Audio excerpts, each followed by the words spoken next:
For the past couple of weeks, I've been using this ASUS Vivobook S laptop. This is one of the new Snapdragon X Elite machines that has been released, and it's been quite an interesting experience. I've made a few notes, and I wanted to do a review of this laptop.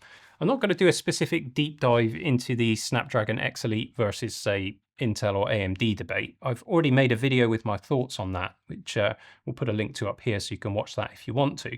That does actually also feature this laptop and another X Elite laptop. But let's focus in on this particular ASUS model. Now, just as a full disclosure, ASUS sent me this. This is a press sample. I don't get to keep it, but also they haven't provided me with any notes and they don't get to see this video before it goes live. So this is my unbiased review. And whilst I'm known for making a bit of Mac content, it is true to say that I use Mac and Windows pretty much equally in my work. So I don't actually have that much of a preference. So I can give you a really unbiased opinion of this Windows laptop. So let's just take you through the specs of this machine. Now, as we said, it's got the Snapdragon X Elite. It's the 78100 model. That is the base model of the X Elite. It's a 12-core CPU, and it's got the Adreno GPU for graphics purposes.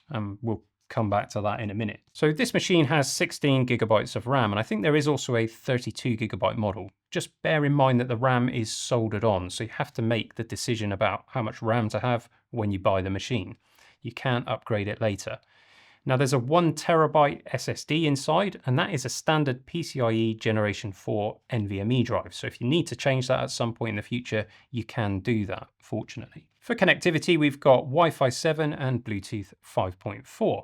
And we're running Windows 11 Home Edition. Obviously, that's the ARM version of Windows. This is £1,299 here in the UK at retail price. There might be discounts available. If we find any of those, we'll link to that in the description. And we'll put up the price for the US as well on screen. So let me just take you through the ports that we've got on this machine. On the left side of the machine, we've got a full-size HDMI 2.1 port. Then we've got two USB 4 Type-C ports. Both of these ports support display out, and you can charge the laptop with them. And there is also Thunderbolt support. Next, we've got a micro SD card reader and then a 3.5mm audio jack. On the other side of the laptop, it's two full-size Type A ports, and these are USB 3.2 Generation 1, so that's 5 gigabits per second. And I kind of wish that ASUS had gone with the Generation 2 so that we could have 10 gigabits per second on this side, and perhaps had another USB Type-C port so that we could charge the laptop then from either side. But sadly, that's not the case. So you can only charge the laptop from the left-hand side. Let's talk about this chassis. It's an all-metal construction. At the thinnest point, it's 1.47 centimeters, and the weight is 1.42 kilograms. And I think that makes it about 90 grams lighter than the 15-inch MacBook Air, which I guess is the kind of other main ARM contender for this kind of size of everyday usage laptop. Something that some people will really like is the fact that the screen lays all the way flat. You've got a full 180 degrees of travel. And generally speaking, it feels pretty well made. There's not a huge amount of flex when you're sort of twisting the laptop. It feels like it's well constructed. ASUS claim that this laptop has been tested to a military standard, 810H, which may mean more to you than it does to me. But I guess that means that you can be fairly confident of the durability of the laptop. Something I'm not so keen on is the fact that we still got these stickers all over the laptop. I thought that was something that PC manufacturers were supposed to be moving away from. But it seems they just can't help themselves. And we've also got this logo on the deck here that's actually printed on. On one side it says Dolby Atmos, and on the other it says Sound by Harman Kardon. We'll talk about the sound shortly, but before we do that, let's discuss battery life, because that is really one of the things that these Snapdragon X Elite chips have got going for them. The battery inside this laptop is 70 watts, and ASUS claim up to 18 hours of usage under ideal circumstances. I haven't quite got 18 hours out of it, but in everyday usage, it certainly covers all-day battery life. And it does seem to outperform the MacBook Air in that regard as well. So no complaints there. It does support fast charging as well. You can go from 0 to 60% in 49 minutes. I did spot a slight bug though when it comes to charging, and that is if you're plugged into a USB-C charger and you restart the machine, when it comes back up, it's not charging. You've got to pull the USB-C cable out and then plug it back in again. But this isn't a bug that's specific to the ASUS. It seems to be specific to the X Elite or Windows itself, because the Lenovo laptop that I've been testing does exactly the same thing. Another thing that I've noticed only with the ASUS though is that it can be quite fussy when it comes to the charging cable. So I used a 100-watt GAN charger with this, and I'm using a cable that works fine with all of my other laptops. And when I plug it in, I do get a little complaint from ASUS saying that it's only able to charge slowly. Make of that what you will, you might have to be selective with your cables. The next thing we need to talk about is really the party piece for this laptop, and that is the display. Now, I've been mentioning the MacBook Air, and the reason for doing that, of course, is because it's Apple's M chips, and everybody's comparing the X Elite to Apple's M chip moments. I don't think that's entirely fair to put this one up alongside Apple. They had a big head start, and we're a few years down the road now. But again, I've covered those thoughts in another video. But the MacBook Air is a general purpose, everyday computer that's ultra portable and ultra light. And this laptop is firmly aimed at the same users. So I think it's reasonable to draw some comparisons between the two models. With a MacBook Air, you get a standard LCD, very nice LCD, but nonetheless, it is a 60 Hz LCD panel. But here we're getting an OLED panel. This has the ASUS Lumina OLED display in it, and it supports a maximum brightness of 600 nits when you're looking at HDR content. It's 400 nits for SDR content, but I've got to say, if you run some HDR content on this display, it looks absolutely glorious. The resolution is 3K, that's 2880 pixels by 1620, and it's a 120 Hz panel. You can run it in 120 Hz mode or 60 Hz mode in Windows. Take your choice. Obviously, if you run it in 120 Hz mode, you will get a reduction to your battery life. But I've got to say, it's really nice to use it with that high refresh rate. Everything feels really smooth and pleasant to use. Fans of touch screens, though, are going to be disappointed because this is not a touch panel. But if you're going to use your laptop for some creative work, maybe some photo editing and Photoshop, then you'll be pleased to know that this display is color accurate. It supports 100% of the DCI P3 color gamut. And fans of gaming will be happy to know that the screen response time is 0.2 milliseconds. But also fans of gaming will be disappointed because the Adreno GPU in these laptops is really not up to running the latest games. And then of course there are some compatibility issues as things stand at the moment. I'm sure those things will get sorted out, but this is not a gaming laptop, and if that's your primary motivator for buying a laptop, this probably isn't the laptop for you. ASUS have also thought about the potential for OLED burn-in, and they've created some software tools which apparently mitigate that. Obviously, within 2 weeks, that's not enough time for me to test that, so we'll have to see how that goes long term. Of course, ASUS have been putting these displays into laptops for quite a while now, so you'd like to think they know what they're doing. When it comes to audio, we've got stereo speakers, and we've got these Dolby Atmos logos and Harman Kardon logos on, and well, I don't think you should read too much into that. Harman Kardon seem to be willing to put their name on anything these days, so it doesn't necessarily mean we're going to get great audio, but we should nonetheless test it. So let's just load up some royalty-free music that we can use.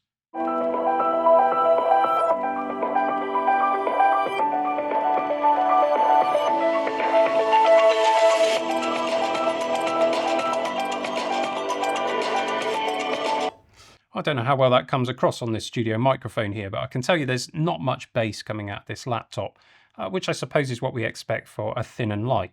I think the volume is really good and the clarity is excellent, so it'll be great for video calls and for watching a bit of YouTube, particularly spoken word. Music, I guess you probably want to plug your headphones in. Okay, so it's a laptop. We need to talk about the keyboard. First of all, what's the typing feel like from the keys? Well, I actually like the feel of the keys. I think they offer a decent resistance. Is it the best typing experience in a laptop? No, I don't think so. I think the Lenovo that I've been testing alongside this has a slightly better keyboard feel, but it's not terrible at all, and I've been very happily typing for long periods on the ASUS. It's pretty comfortable to type on as well. Plenty of space here for your wrists. I quite like the fact that we've got a little number pad here on the right hand side as well. Some people won't like that, but for me, I'm often working in spreadsheets and I quite like that. It's a nice little extra to have that makes good use of the laptop space. The keys themselves are the same kind of silver color as the laptop, and they are backlit, but the backlight in some lighting situations creates a contrast that makes it difficult to see which key is which.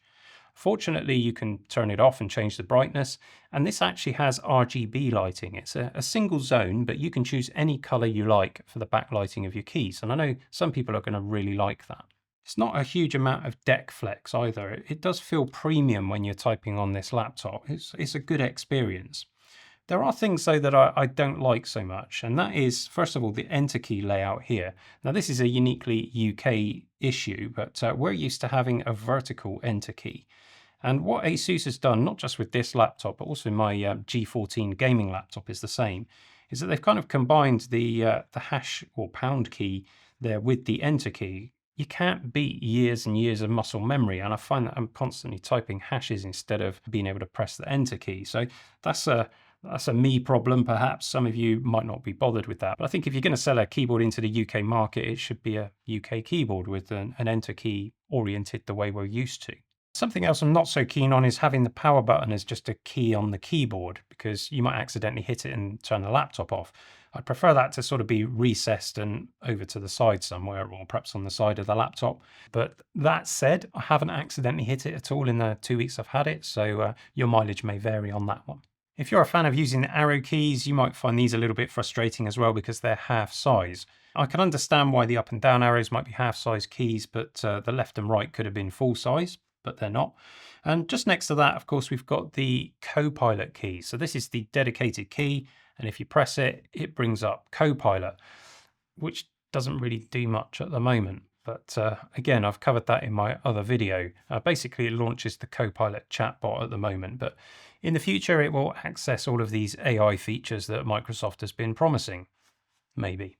Next, we've got the touchpad, which is a precision glass touchpad, and it does feel very nice to use, if not quite as nice as the MacBook Air.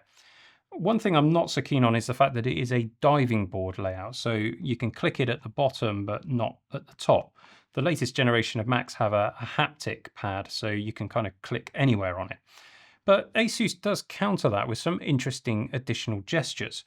If I slide my finger slowly up here on the right-hand side of the touchpad and up and down, you can see I can control the brightness of the display.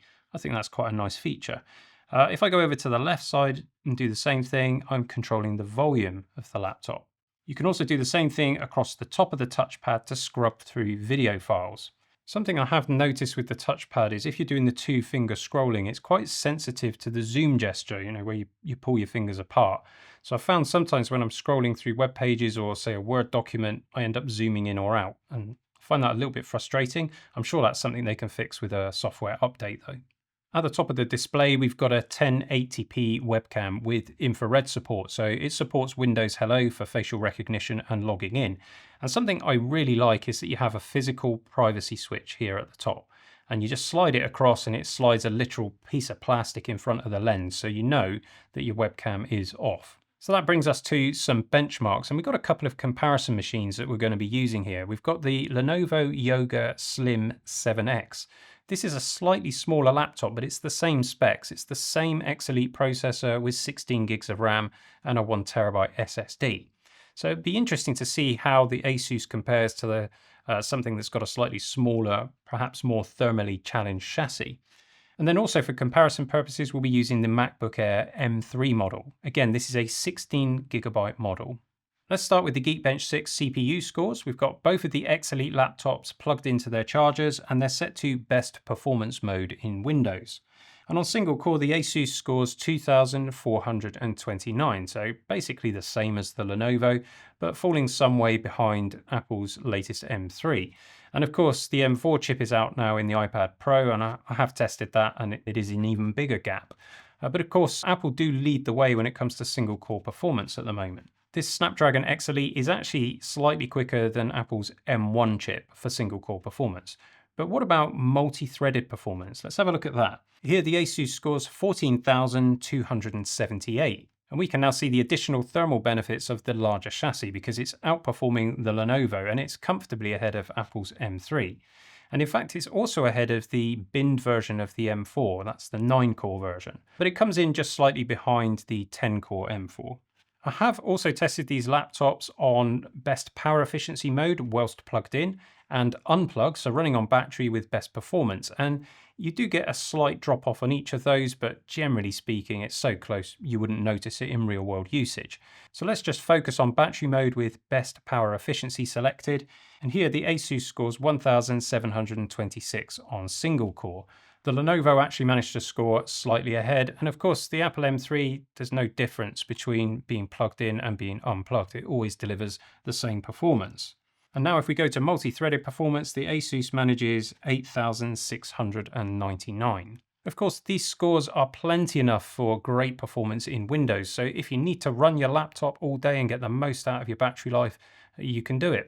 If you open the My ASUS app and select full speed mode, this will allow the fan to run at maximum speed so that you can get the most performance out of your chip possible. If we run those tests again, in Geekbench 6, we can see now we get single core at 2462, and it takes multi-threaded performance up to 14,451. And this laptop is actually outperforming machines that have the X-Elite 8100 chip in. So it just goes to show how thermal design can really make a huge difference here. Let's just switch over to the Geekbench 6 GPU benchmarks. And again, this is plugged in with maximum performance settings. We get a score for OpenCL of 20,696. And you can see that is some way behind Apple's M3 chip, which isn't even optimized for OpenCL. If we switch over to Metal framework for Apple's chip and the Vulkan framework for the Adreno GPU, the ASUS now scores 24,196, and that's about half the score that Apple's M3 is getting. Of course, the MacBook Air doesn't have any active cooling, so it will throttle that chip back, but even so, it still has more GPU performance than these X-Elite chips do. So the GPU is perhaps a slightly disappointing area of the X-Elite chip. It's not keeping up with Apple's MacBooks, and it's not going to keep up with the latest onboard GPUs from the likes of AMD. That doesn't mean it's a terrible GPU though. I found this machine to be plenty snappy, and it plugs into 4K monitors, and it's really nice to use. And it will also play some games if there's ARM compatibility. But if you're into gaming, again, this is not the laptop for you. You shouldn't assume though that image editing and creative work is off the table. Let's have a look at the Affinity Photo 2 benchmark. Here you can see the scores for the various different things that Affinity tests, and these X-Elite laptops do pretty well when it comes to CPU tests. Again, the M3 MacBook Air is ahead on single-core CPU tasks, but the X-Elite pulls ahead on multi-threaded CPU tasks, and of course falls way behind when it comes to GPU-oriented tasks. Let's now move over to Cinebench 2024. This is a sustained test of the CPU. Each test is at least 10 minutes long. So let's start with the single core test. So we're just rendering a 3D scene here, and the score that the ASUS manages is 106, which is basically the same as the Lenovo and is a little bit behind the MacBook Air M3, very much as we'd expect. Let's do a multi-threaded test though, edging out the Lenovo and comfortably beating the MacBook Air M3. And that's all down to the fact that the M3 is thermally challenged. It doesn't have any active cooling, so it is thermally throttling. The ASUS has no such hindrance, and if we go again to that full speed mode, we can get that score all the way up to 1077. That's almost a 19% improvement, although it does come with a cost because, as you can hear, the fan noise is fairly loud. But I think that's a nice option to have. If you've ever got a sustained workflow where you need to export a whole bunch of photographs or maybe compile some software or render a video, it's nice to know that you've got that extra performance boost available to you, even if it is a bit noisy. Let's just take a look at USB performance now. I used a Samsung T7 USB drive, and we used Crystal Diskmark just to do a sequential read and write test. And the ASUS scored 954 megabytes per second on read and 832 on write. Broadly similar to the Lenovo in this test, and outperforming the M3 MacBook Air. The M chips do seem to have a slight issue when it comes to USB. That's been present since M1 and doesn't appear to have been fixed yet. Let's go now to Thunderbolt. I used an NVMe Thunderbolt 3 enclosure with a standard SSD in it, and we got 2106 megabytes per second on read, 1985 on write. Again, the ASUS and the Lenovo are very similar to each other, but here the M3 MacBook Air sails ahead. These differences could be down to drivers, or it could be down to the way that Thunderbolt has been implemented with the X-Elite architecture or the USB 4 implementation on these laptops. I do have a USB 4 drive enclosure, which I'm going to test with these laptops in a future video, and I expect the speeds to be a bit more comparable between X Elite and the Mac with that. I just wanted to run a few benchmarks using Browser Bench. This has got a suite of 3 tools that are used to measure the performance of your web browser for modern web browsing workflows. And I'm using Microsoft Edge on the PCs, and we're using Safari on the Macs because those are the default browsers. I think these scores would be slightly improved if we were using Chrome on the Windows machines. So first of all, Speedometer 3, the ASUS scores 22.4.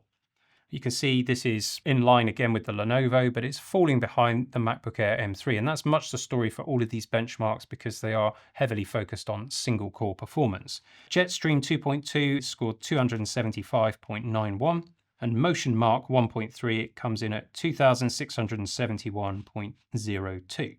Finally, let's test the SSD inside this machine to see how that performs. Again, we'll use Crystal Disk Mark and we'll do a sequential read test. That's 5042 megabytes per second and sequential write at 3626. That's fantastic performance as you'd expect from a Generation 4 SSD. Let's just do a random read and write test. For read, it was 76 megabytes per second and write was 262 megabytes per second. So these are basically your best case scenarios and your worst case scenarios for this drive.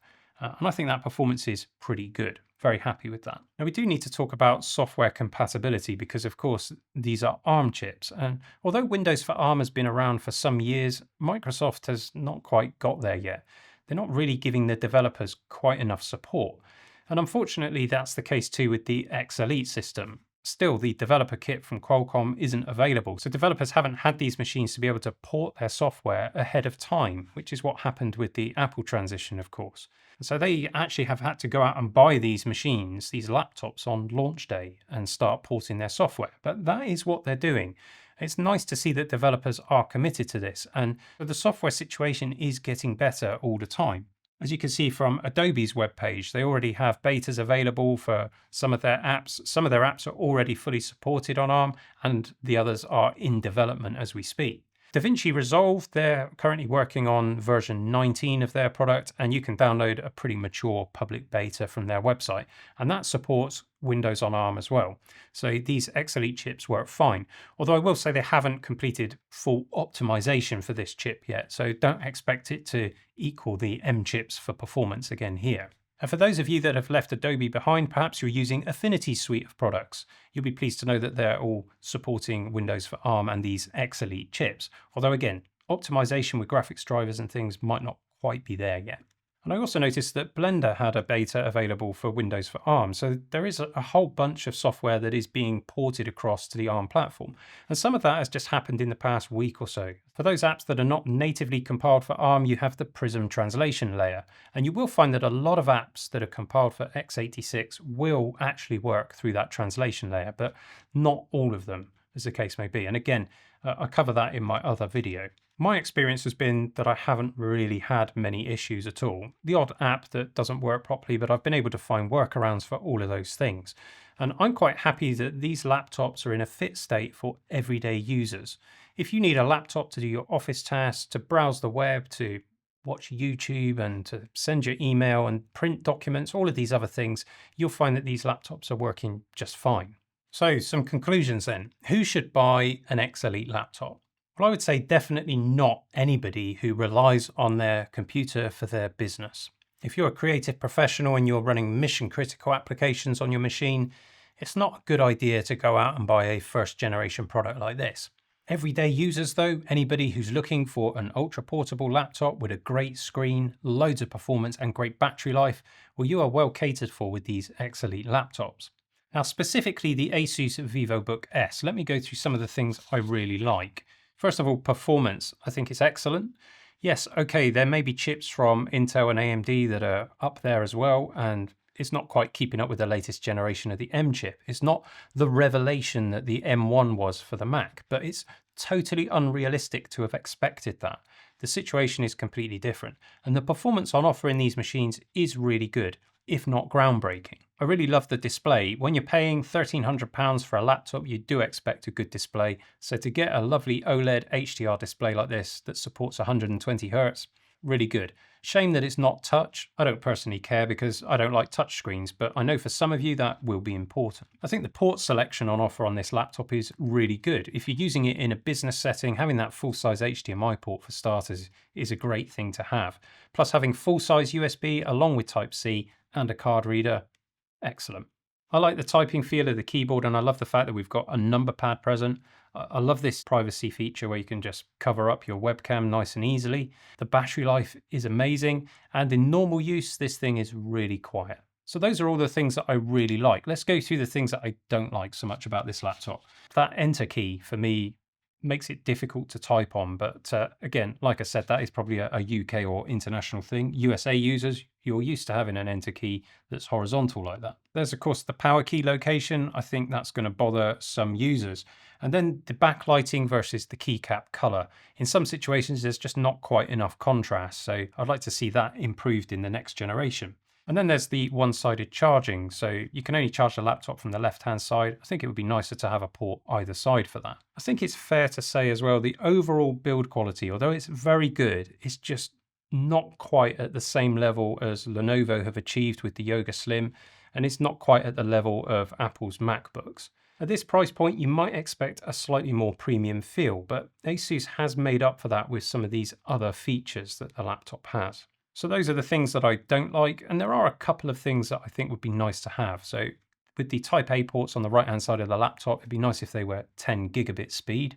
And it would also be nice if there was a fingerprint reader in the power button.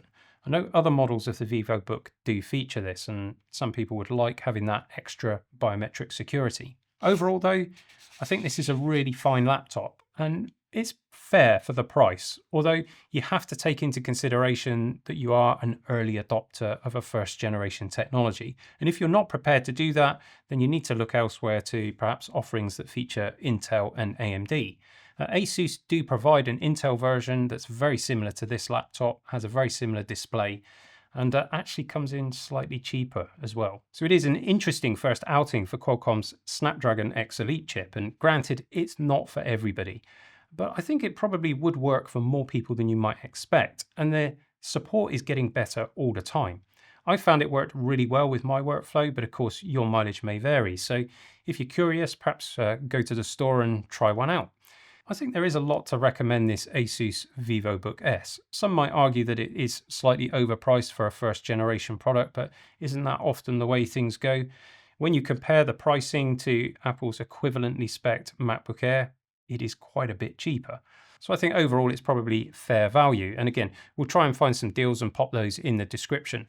Hopefully you found that interesting or entertaining in some way, and if so, please let the YouTube algorithm know with a thumbs up or a thumbs down if you prefer, and please consider subscribing to the channel. We'll see you again soon for some more geekery.